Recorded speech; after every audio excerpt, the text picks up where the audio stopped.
저는 김준성이고요. 네, 발표를 시작하겠습니다. 5분 스피치. 먼저 양해를 구해야 될 게 제가 저쪽 방에 이제 USB를 꽂고 PPT를 깔았는데 저기 수업을 하고 계시네요. 제가 미처 가져오지 못했어요.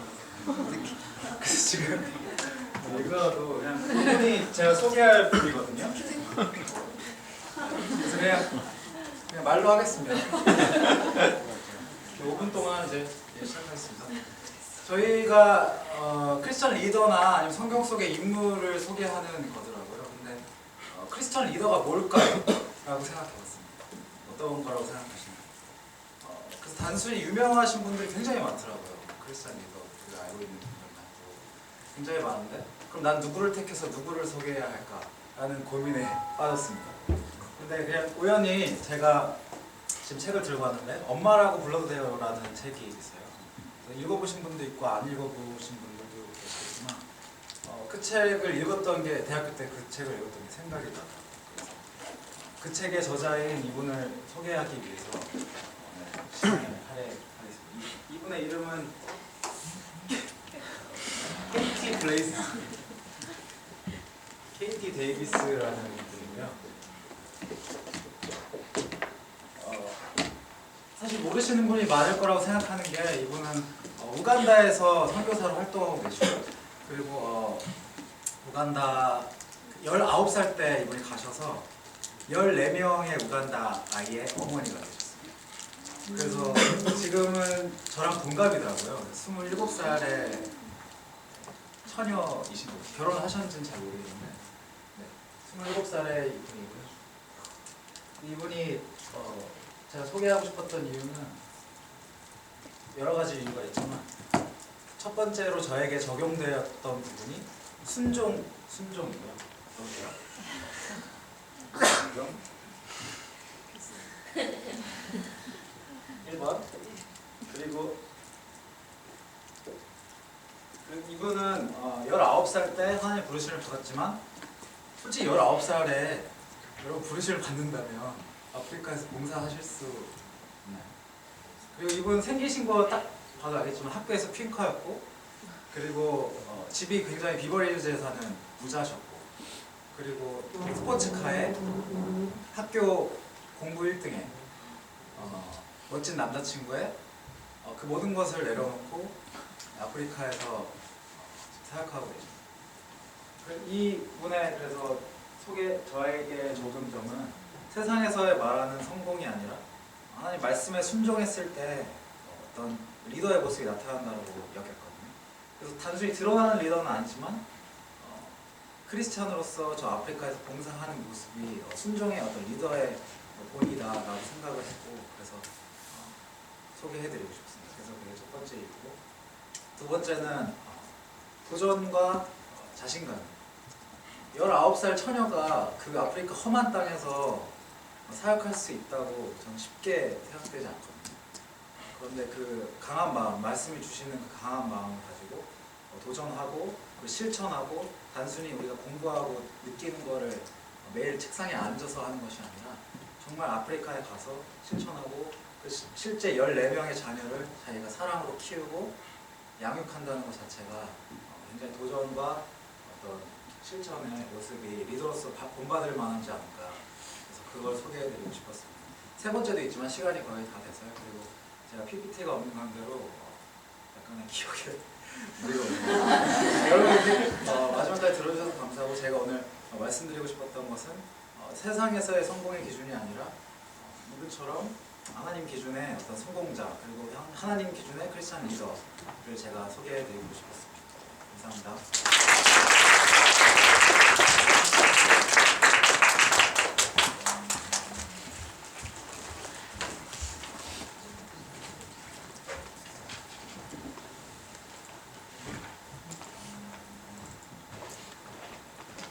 안녕하세요. 김지혜입니다. 네, 저는 성경 인물을 선택했는데요. 이 그림을 보고서 혹시 떠오르는 성경 인물이 있으신가요? 룻 맞죠? 이거 이상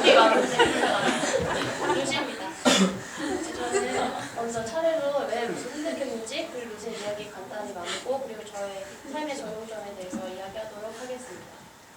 먼저 왜 루시인가라고 생각해봤을 때 저는 저와 비슷한 성향을 가진 그 성경 인물을 좀 찾아보고 싶었어요. 그래서 MBTI를 사용했는데 제 MBTI가 ISFJ인데 이 ISFJ와 비슷한 성경 인물이 루시랑 디도였는데 루시 여성이어서 룻을 선택했습니다.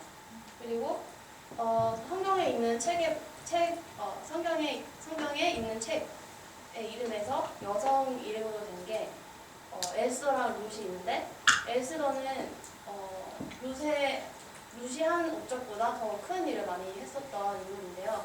룻은 사실 많이 아시겠지만 룻의 이야기는 굉장히 간단하고 네, 그래서 왜 그 간단한 이야기가 성경에 나와 있는가라는 그런 질문을 시작한 책이 이 책인데 제가 잘 몰라서 일단 이 책이 룻에 대해서 설명이 잘 나와 있는 책이었어요. 그래서 이 저자가 룻기를 좀 본인의 삶과 연관지어서 자세히 잘 풀어쓴 책입니다.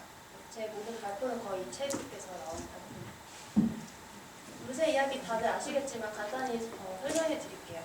그래서 여기 룻이 있는데 룻이 이방 여인이었어요. 모압 여인으로서 엘리멜렉과 나오미 집에 시집을 가서 첫째 아들 말론이랑 결혼했고 그랬는데 나중에 그 가족의 남자들이 다 죽게 돼요. 사별하게 돼서 그렇게 나오미, 오르바, 룻 이렇게 오르바는 둘째 아들의 와이프고 그래서 나오미는 이 세 명밖에 여자밖에 안 남았으니까 너네들 다시 너희 모압 땅으로 가라라고 했는데 나오미는 룻은 남고 오르바는 다시 자기 땅으로 돌아갔습니다. 그런 와중에 룻이 보아스를 만나서 다윗의 조상이 되고 또 예수님의 조상이 되었던 그런 이야기입니다.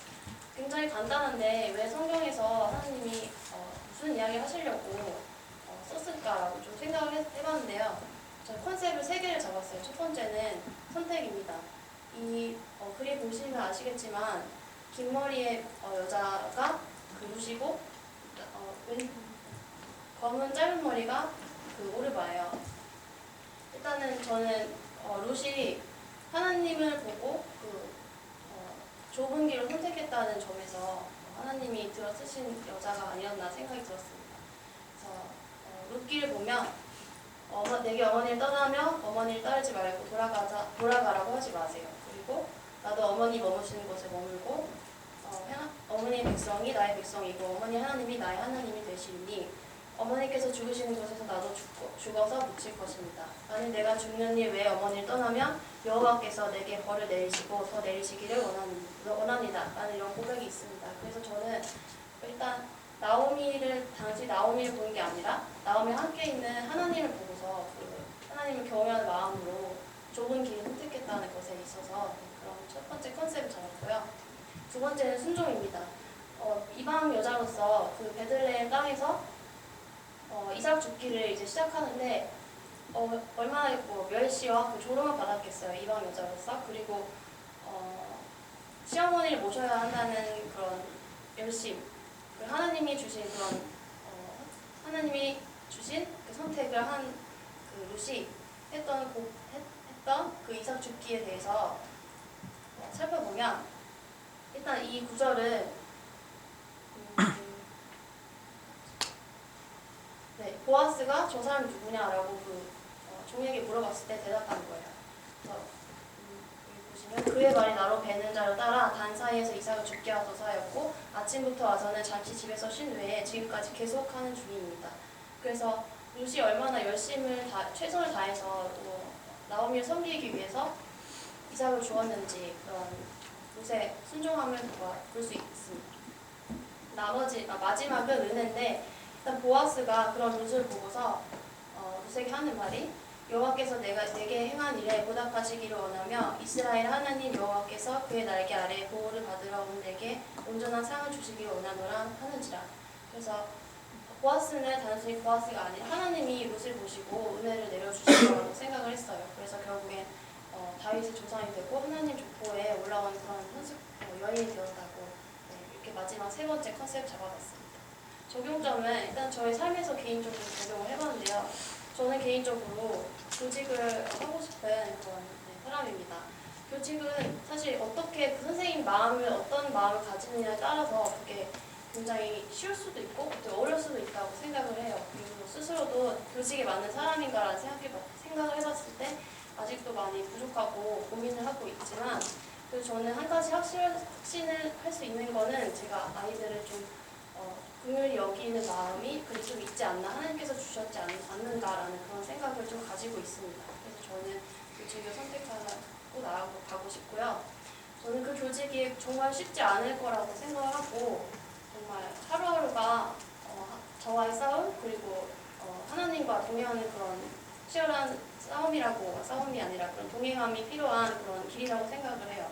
그래서 저는 학생들이 특히 좀 희망이 없고 좀 세상에 대해서 너무 이렇게 부정적으로 생각하는 그런 아이들이 나중에 어떤 결정적인 순간에 나쁜 어떤 행동을 행하기보다는 그런 상황에서 제가 조금이라도 도움이 돼서 나중에 그 아이가 선생님으로 인해서 제가 그 올바른 선택을 할 수 있게 되었습니다라고 고백하는 학생 한 명이라도 있으면 성공한 것이라고 생각하고 그게 저의 소망입니다.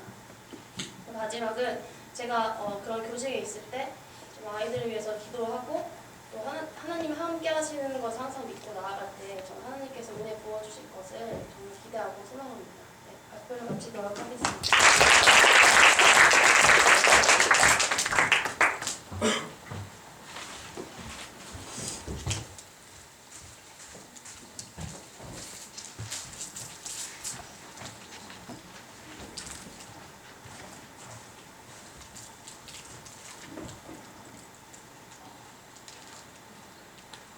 안녕하십니까. 저는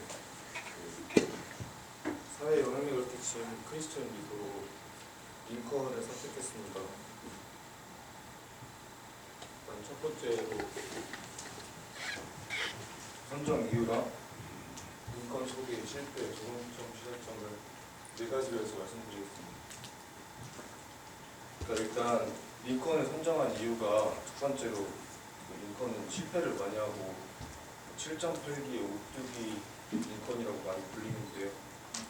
넘어지면 또다시 일어나고 또다시 오뚜기처럼 서있던 링컨은 제가 힘들 때 나침반과 같이 느꼈던 존재여서 일단 선택을 했고요. 그리고 제가 자기소개할 때 말씀드렸던 로마서 8장 28절 이 구절을 링컨 역시도 그 마음에 새기고 좋아하는 구절이라고 읽었습니다. 그리고 제가 중학교, 고등학교 때 학창시절 때 부모님이 추천해 주셔가지고 백악관을 기도실로 만든 대통령 링컨이라는 책을 읽어서 그 어떤 인물을 설정할까 링컨이 생각이 나서 선택을 했습니다. 링컨 소개는 다 아시다시피 미국의 16대 대통령으로 했었고요. 그리고 남북 전쟁 때 남북 전쟁 때 내부적 위기를 나라를 하기 위해서 영광 보존해서 내부적 위기를 나라를 이끌었던 인물입니다. 그리고 노예 해방선언을 했고 게티스버그 연설을 했습니다. 그리고 1789년에 미국에서 역사상 가장 존경하는 인물에 대한 여론조사를 했는데 1위는 예수님으로 나왔고 2위는 링컨으로 나왔을 정도로 되게 사랑받는 인물로 알려져 있습니다. 그리고 대통령 평가 41대까지 조사를 해봤는데 총 5가지로 분류해서 그 5가지 중에 2가지 업적 및 위기관리 능력과 성격 및 도덕성 이게 제일 좋은 점수를 받았다고 합니다. 그리고 지금 여기서 보시다시피 링컨의 실패에 대해서 쭉 써봤는데 위에 거는 가족들 주변의 사람들이 죽은 거라든지 이제 밑에 있는 거는 사업을 했을 때 17년 동안 빚 갚는데 그걸 시간을 썼고 실패한 이런 기록들이 있습니다. 그래서 링컨의 일생으로 느껴지는 저의 적용점은 링컨이 10살 때 어머니를 믿고 마지막에 어머니가 주신 성경책을 가지고 그 성경으로 평생을 살았다고 보면 되는데 성경 읽는 습관을 저도 가지도록 노력해야 될 것 같고, 그리고 링컨이 턱수염을 길렀다고 다들 보면 아시다시피, 그런데 그게 그 깡마른 체격과 190이 넘는 키라서 그 어린 소녀가 그 수염 한번 길러보면 좀 더 이제 호응해지지 않을까. 그래서 수염을 길렀다고 하고, 불행과 실패를 보는 분이 그 성공을 위해서 디딤발로 생각해서 실패를 성공의 과정이라고 생각하는 그런 마음을 갖는 게 중요하다고 생각합니다. 그리고 남북 전쟁 때 그 메클레렌 장군과 편지를 보면 부하를 인정하고 격려를 해서 승리로 이끌 수 있게 겸손한 리더십을